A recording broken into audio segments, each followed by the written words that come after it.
Salut, c'est Julien Doré et c'est la tracklist d'Aimer.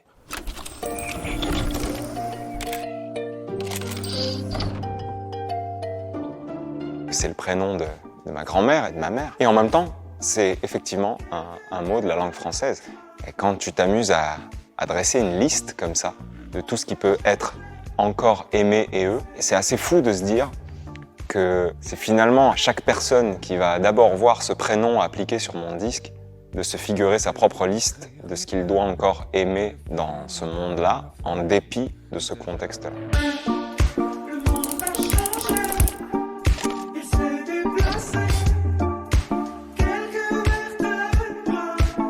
Quand le confinement était là, je me suis rendu compte que j'avais des chansons et des titres de chansons, comme La Fièvre, qui faisaient un écho à ce que j'étais en train de vivre au quotidien, dans le contexte dans lequel on était et dans lequel on est toujours. Je me rendais compte que c'était complètement fou de me dire que cette chanson, je l'avais écrite des mois et des mois auparavant, quoi. Et pourquoi en premier single? C'est parce que je pense que j'avais une urgence à faire exister cette chanson comme premier message, tout simplement parce que j'avais déjà écrit le clip dans ma tête. Je voulais que pour mon retour, ce soit cette chanson qui parle et que je ne sois pas présent dans ce vidéoclip. Je voulais que ce soit cette planète Terre qui est elle-même, d'une certaine façon, abandonné ses propres responsabilités.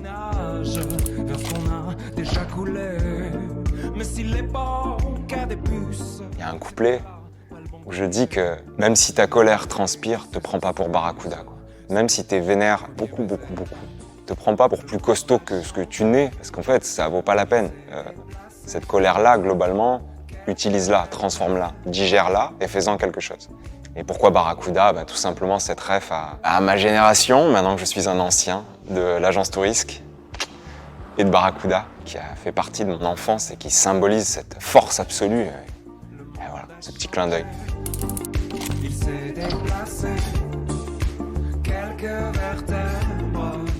Kiki, c'est une chanson où je m'adresse à un enfant hypothétique, celui que j'aurai peut-être un jour ou pas.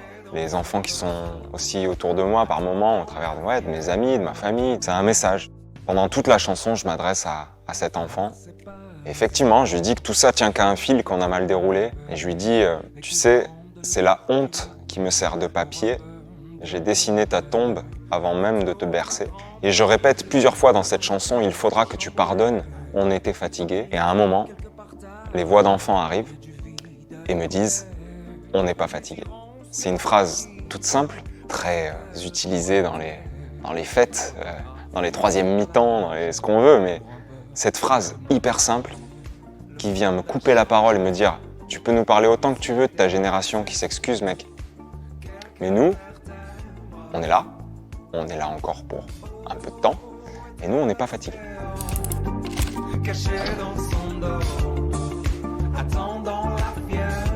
Je suis étonné, mais dans le sens bouleversé par le fait qu'aujourd'hui, pour protéger les gens, on doit s'éloigner d'eux. J'ai toujours appris par définition que la protection, c'était justement proximité.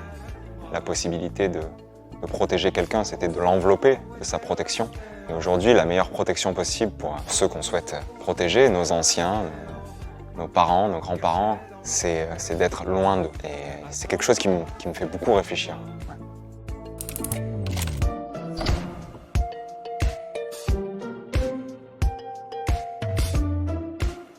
Nous, c'est une chanson qui prend le contre-pied avec ce jeu de mots dans le refrain qui dit « Vous pouvez prendre tout tant qu'on est tendre, nous, tant qu'on a la tendresse ». Et qui prend le contre-pied du trop actuel, du trop permanent, tant qu'on est entre nous. Cette hyper façon de se séparer en famille et de s'attaquer les uns les autres ou défendre nos micro-territoires de nos propres ressemblances en petits groupes, j'ai de plus en plus de mal à la supporter.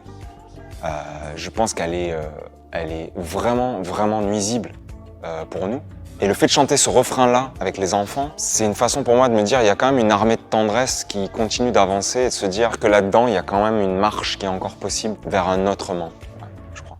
Tout ce qui me blesse, c'est la présence des absents, ceux dont la faiblesse est de dormir à présent.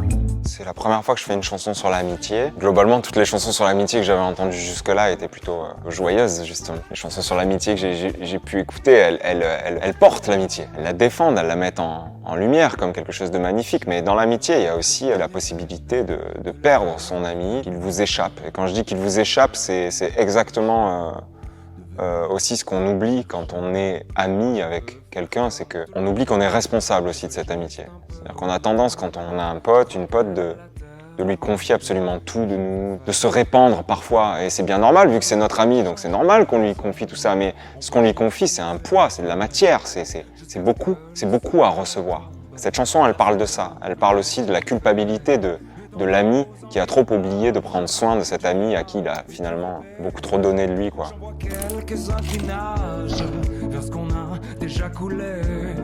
Mais s'il est pas En travaillant avec Gigi et Kaba, j'ai pas du tout le sentiment de sortir de ma zone de confort ou de quitter mon univers. C'est justement ça le problème de la chanson française. C'est que si on reste trop en famille, entre nous qui nous ressemblons et qui avons les mêmes voix et qui chantons les mêmes choses, et ben on finit par s'endormir et à faire les mêmes chansons de longue. Et ça, j'ai pas envie.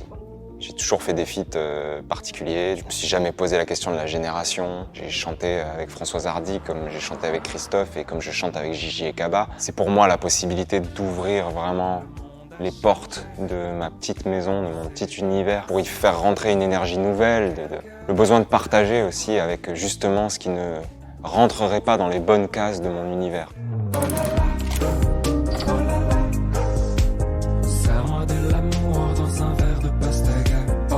Pourquoi mes deux chiens? Parce que deux êtres qui ont aussi changé un peu ma vie depuis maintenant un an et demi, qui sont là avec moi, un peu plus même. Et puis parce que j'avais enregistré sur mon téléphone les bruits de loups qu'ils font le matin, le soir, et certains de leurs aboiements. J'avais des mémos vocaux comme ça dans mon téléphone. Je travaillais la rythmique du refrain de la chanson que j'étais en train de faire et j'ai remplacé un élément de batterie par l'un de leurs aboiements. Et d'un coup, ça a été un espèce de petit souffle de liberté. Et puis je me suis figuré de me dire, il faut que j'aille plus loin, il faut que ce soit vraiment un feat, quoi. Et j'ai fouillé dans mes mémos vocaux et j'ai trouvé leur cri de loup que j'ai mis en intro et en outro, un petit peu comme un hommage aussi à Thriller de Michael Jackson. C'est-à-dire j'avais mon petit Thriller à moi. Et puis au-delà de ça, c'est la chanson la plus folle du disque.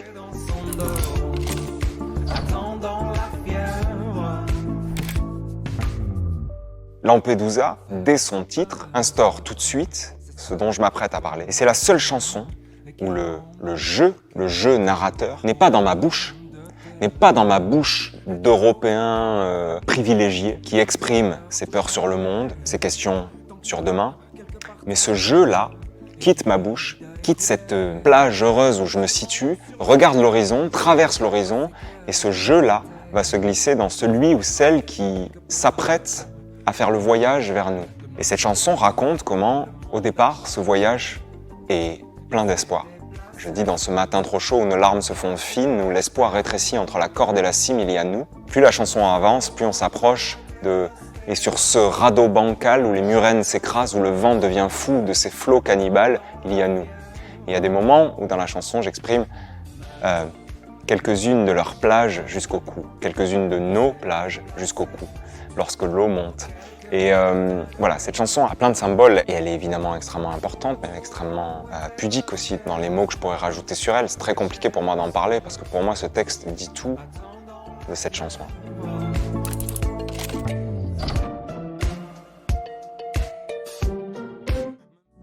Dis-moi quelque chose que je ne vois pas. Si le monde explose, parle-lui de moi. J'ai choisi de faire exister la version piano-voix, la version acoustique, et de faire un clip sur cette version, parce que pour moi, elle était extrêmement complémentaire du premier message que j'avais pu libérer dans cette chanson qu'est La Fièvre. Et dans cette complémentarité, il y avait pour moi, au travers de la présence des enfants, au travers aussi de ce clip dans lequel j'essaie d'illustrer ce qu'on pourrait appeler les concerts de demain, il y avait une complémentarité entre la production sonore très soutenue, très arrangée, de La Fièvre, où il y a beaucoup d'instruments, beaucoup de prod, et ce piano-voix qui se suffit à lui-même.